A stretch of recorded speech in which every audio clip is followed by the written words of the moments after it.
Christmas Eve at the Whitaker table was choreography, crystal lined up, china thin, achievements delivered like press releases.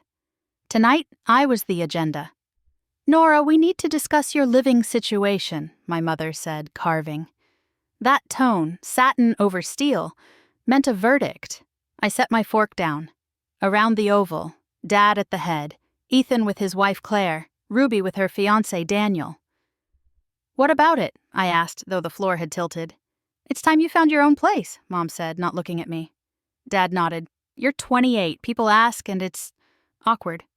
"Embarrassing," Ethan added, topping off Bordeaux. "And what is it you do again? That computer hobby?" "Web development," I said. "Playing on screens," Ruby sang. Claire studied her plate. Daniel became a prop. Mom's smile thinned. "We have standards. Your finances reflect poorly on us." Heat climbed my neck. Too broke for this family. Dad gestured. "Ethan's on partner track. Ruby runs marketing. Daniel manages 7 figures. And you," Mom finished, meeting my eyes, "occupy our guest room with a 12-year-old car and, $30,000 a year? It's not working. Move out by New Year's." Silence expanded. The grandfather clock, the quartet, the wine fridge's wasp hum. My phone rang. "Turn that off," Mom hissed. I checked the caller ID and felt the axis shift. Kensington Private Wealth. Caleb Morton. "I need to take this," I said. "Absolutely not," Dad snapped. "It's my bank." Ethan laughed. "On Christmas Eve?" I answered on speaker. "Hello, Caleb." "Good evening, Miss Whitaker," his baritone said. "Apologies for the hour. I wanted to be first to congratulate you. As of market close, your managed assets have crossed $127 million, and your Q4 distribution of $2.3 million has cleared," Caleb continued. "And the Alder Street building is at 8.7. Move on it?" I watched my family go still. "Text me the terms. We'll speak tomorrow," I said. "Of course. Happy Christmas, Nora." Click. No one breathed. Ethan's whine froze midair. Ruby's mouth was a tiny O. "Who was that?" Dad asked. "My private wealth manager," I said. "Caleb Morton, Kensington." Mom set her knife down as if it might explode. "Nora, what is happening?" "Nothing new," I said. "You're just hearing it." "Explain," Ethan said, quieter now. "I write software.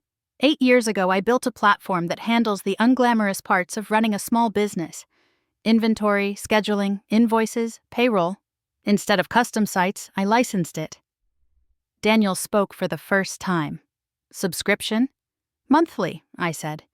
"Base 500, most land around 2,500. "How many clients?" Claire asked. "About 3,200.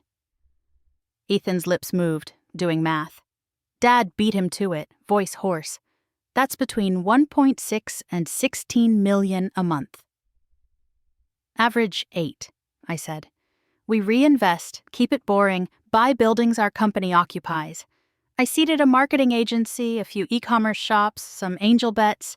Crypto was luck with discipline." Mom blinked fast.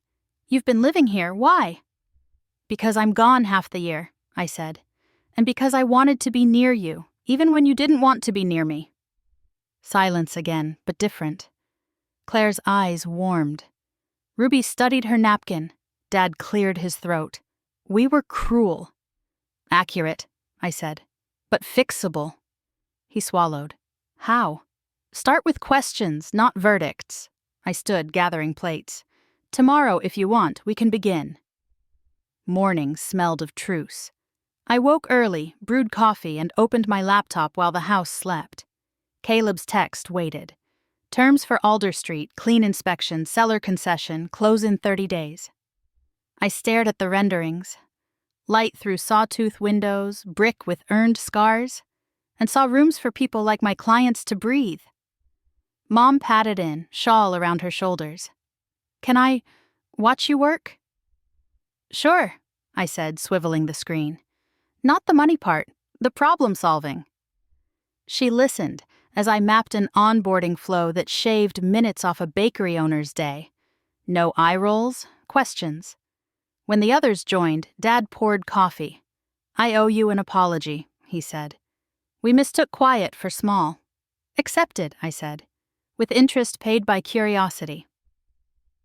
We spent an hour on product and people instead of prestige.